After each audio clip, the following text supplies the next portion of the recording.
En nombre del Padre, del Hijo y del Espíritu Santo. Amén. Queridos hermanos, continuamos nuestra meditación sobre la tercera petición del catecismo del Padre Nuestro, basándonos en el catecismo de San Pío X, preguntas 298 a 301. Y eso será la charla número 11. ¿Qué pedimos en la tercera petición? Hágase tu voluntad, así en la tierra como en el cielo. En la tercera petición, hágase tu voluntad, así en la tierra como en el cielo, pedimos la gracia de hacer en todas las cosas la voluntad de Dios, obedeciendo a sus mandamientos con la misma presteza con que los ángeles y santos lo obedecen en el cielo. Pedimos además la gracia de corresponder a las divinas inspiraciones y de vivir resignados a la voluntad de Dios cuando nos enviare alguna tribulación. Muchas cosas en pocas palabras, dice aquí el Papa. Hágase tu voluntad, así en la tierra como en el cielo. Aquí pedimos varias cosas. Primero, la gracia de hacer en todas las cosas la voluntad de Dios. Siempre, Señor, que tu voluntad se haga y no la mía. Por ejemplo, cuando nuestro Señor derrumbó Saúl de Tarso de su caballo, y bien, Señor, ¿qué quieres que haga? Bien, Saúl se somete totalmente a la voluntad de Dios, y nuestro Señor dice, levántate, te dirán lo que tienes que hacer, y lo manda a Damasco para ahí bautizarlo y después transformarlo en el gran San Pablo. Nuestro Señor en el Evangelio se queja diciendo, ¿por qué me dicen Señor, Señor, y no hacen lo que yo os digo? San Lucas 6:46. No todo el que me dijere Señor, Señor, entrará en el reino de los cielos, sino el que hiciere la voluntad de mi Padre Celestial. San Mateo 7:21. Entonces, hágase tu voluntad, así en la tierra como en el cielo. Pedimos a Dios, dijimos, de hacer siempre su voluntad, de obedecer a sus mandamientos con la misma presteza que los ángeles y los santos lo obedecen en el cielo. Bien, queridos hermanos, si toda la gente, si cada uno de nosotros hiciera lo que dice aquí, obedecer los mandamientos con presteza, diligencia, bien sería casi un medio paraíso este mundo. Si la gente solamente obedeciera los 10 mandamientos, sería maravilloso. Y los 10 mandamientos, podemos decir, son realmente el código de la felicidad, de la justicia, del orden en este mundo. Pero no se puede obedecer a los mandamientos si no hay oración, si no hay sacramentos. ¿Por qué? Porque es imposible que un carro pueda avanzar sin gasolina. Los sacramentos, la gracia, son como la gasolina, el aceite que hacen avanzar las cosas. Porque uno perdona, porque ama a Dios. Porque aguanta, porque ama a Dios. Porque ayuda al prójimo, porque ama a Dios. Porque da limosnas, porque ama a Dios. ¿Por qué? Porque ama a Dios y con lo de Dios. Pero cuando uno está paganizado o vive en pecado mortal, esto no funciona. Entonces pedimos también la gracia de corresponder a las divinas inspiraciones. ¿Qué significa esto? Pedimos a Dios ayuda para que seamos dóciles a hacer lo que Dios nos inspira de hacer en lo bueno. Entonces, bueno, cada mañana rezar el Padre Nuestro pidiendo, Señor, hágame dócil a tus inspiraciones. Yo sé que usted mismo, mediante su ángel de mi guarda, me da luces, ideas buenas para hacer el bien. Ayúdame, Padre Celestial, que yo sea dócil a lo que usted quiere que haga para bien de mi alma y gloria tuya. También pedimos vivir resignados a la voluntad de Dios cuando nos enviare una tribulación. Entonces pedimos, de un lado, vivir, hacer la voluntad de Dios en todo, seguir sus mandamientos, obedecer, o más bien ser dóciles a las inspiraciones que nos da para hacer el bien y el mal, y finalmente pedimos la resignación a la voluntad de Dios. Y ahí está en el Evangelio, nuestro Señor en la agonía, ¿qué dice? Padre, aleje de mí, si posible, este cáliz. Sin embargo, que tu voluntad se haga y no la mía, no la mía. Entonces, al someterse a la voluntad de Dios, bien nuestro Señor en su humanidad, bien acepta el sacrificio, acepta la muerte en la cruz para salvación de sus hermanos. Ahora hay gente, apenas tiene un problema, bien quiere absolutamente solucionarlo y cuanto antes, cueste lo que cueste, yendo hasta brujos, hechiceros, con pecados, con injusticias. Esto no es cristiano. Padre, que tu voluntad se haga y no la mía. Que tu voluntad se haga y no la mía. Pregunta 299. ¿Es necesario que cumplamos la voluntad de Dios? Es tan necesario que cumplamos la voluntad de Dios como lo es alcanzar la salvación eterna, puesto que Jesucristo dijo que solo entrará en el reino de los cielos el que hiciere la voluntad de su Padre Celestial. Entonces, si no hacemos la voluntad de Dios, no podemos salvarnos.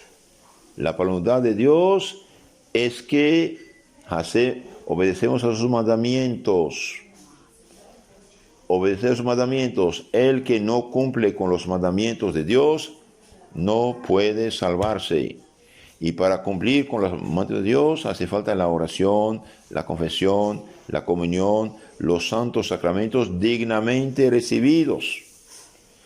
El que no se resigna a la voluntad de Dios no puede salvarse. Nuestro Señor lo dice: porque me dice el Señor, Señor, y no hacen lo que yo os digo. San Lucas 6:46. Entonces, queridos hermanos, ese es algo muy fuerte, ¿eh? Es tan necesario que cumplamos la voluntad de Dios como lo es alcanzar la salvación eterna. Puesto que Jesucristo dijo: solo entrará en el reino de los cielos el que hace la voluntad de su Padre Celestial. Por eso no albergar odio, rencor en nuestro corazón, saber perdonar por amor a Dios, aguantar, soportar enfermedades, accidentes, pobrezas, problemas, claro, haciendo lo que uno puede hacer para solucionarlos, pero también con paciencia. ¿De qué manera podemos conocer la voluntad de Dios? Puesto que para salvarnos debemos hacer la voluntad de Dios. ¿Cómo conocemos esta voluntad de Dios? Podemos conocer la voluntad de Dios especialmente por medio de la Iglesia, una santa católica que Él fundó, y de nuestros superiores espirituales puestos por Dios para guiarnos en el camino de la salvación.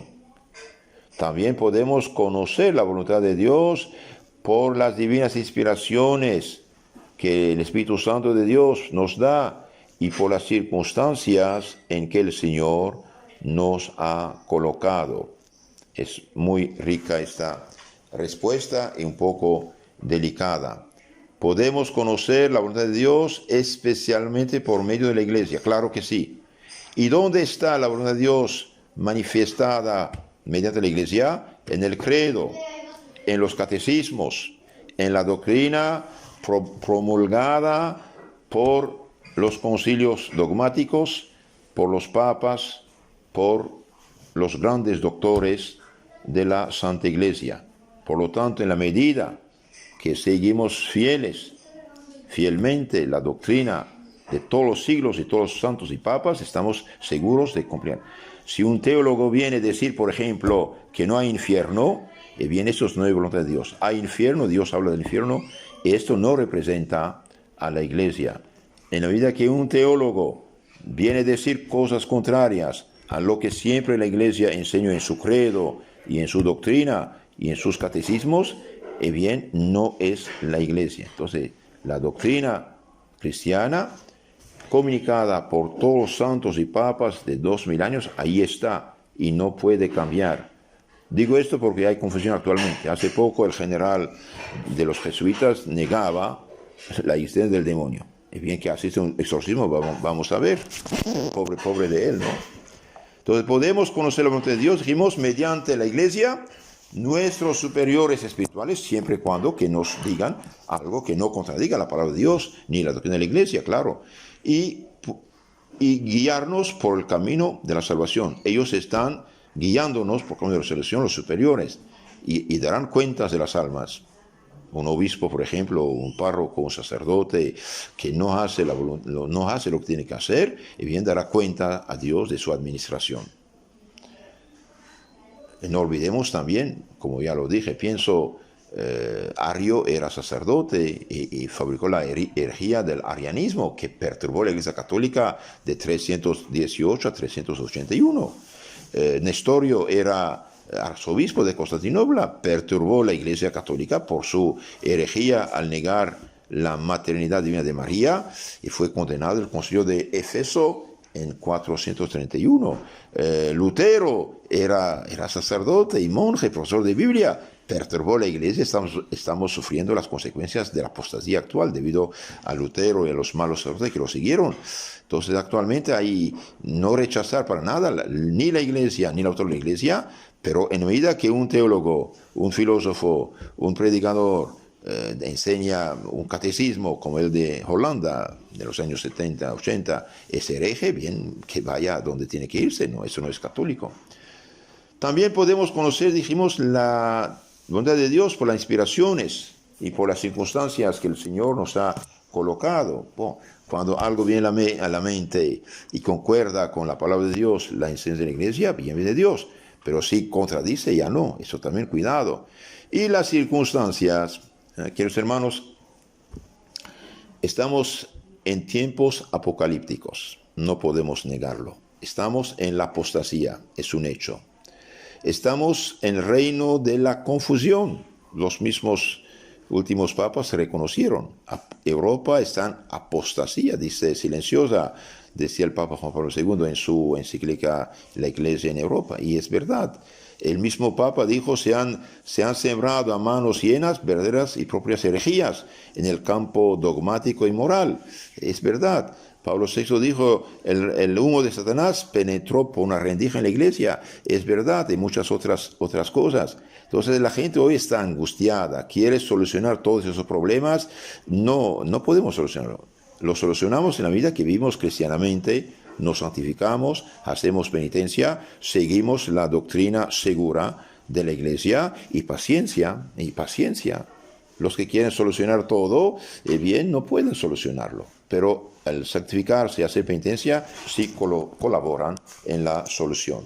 Y última pregunta, 301, dice, ¿debemos conocer siempre la voluntad de Dios en las cosas así prósperas como adversas de esta vida? Entonces, la voluntad de Dios se manifiesta siempre en las situaciones prósperas como adversas en esta vida. En las cosas prósperas como adversas de esta vida, hemos de reconocer siempre la voluntad de Dios, el cual todo lo dispone y permite para nuestro bien. Entonces, frío y calor, bendecid el Señor, dice el Salmo, ¿no? ¿Qué hacemos? En las adversidades, gracias Señor. En las penas, dolores, gracias Señor. Y en las cosas prósperas también, gracias Señor. Hubo cristianos que vivieron en las persecuciones del imperio persa y del imperio romano durante siglos y siglos. Y bien, gracias Señor. Y esto permitió el triunfo del cristianismo y el derrumbe del paganismo. Hubo cristianos que vivieron tiempo cristiano, gracias Señor. Y millones se han salvado. Estamos viviendo en un tiempo de crisis y de apostasía. De gracias Señor, tratemos de ser auténticos cristianos. Esto también es de suma importancia. Entonces, la tercera petición, pedimos que hágase la voluntad de Dios en el cielo y en la tierra. Pedimos la gracia de hacer en todas las cosas la voluntad de Dios, obedeciendo a sus mandamientos de la misma manera que los ángeles santos obedecen el cielo. Pedimos la gracia de corresponder a las divinas inspiraciones y de vivir resignados en la voluntad de Dios, por ejemplo, en la enfermedad. Y finalmente, en las cosas prósperas y adversas, debemos dar gracias al Señor.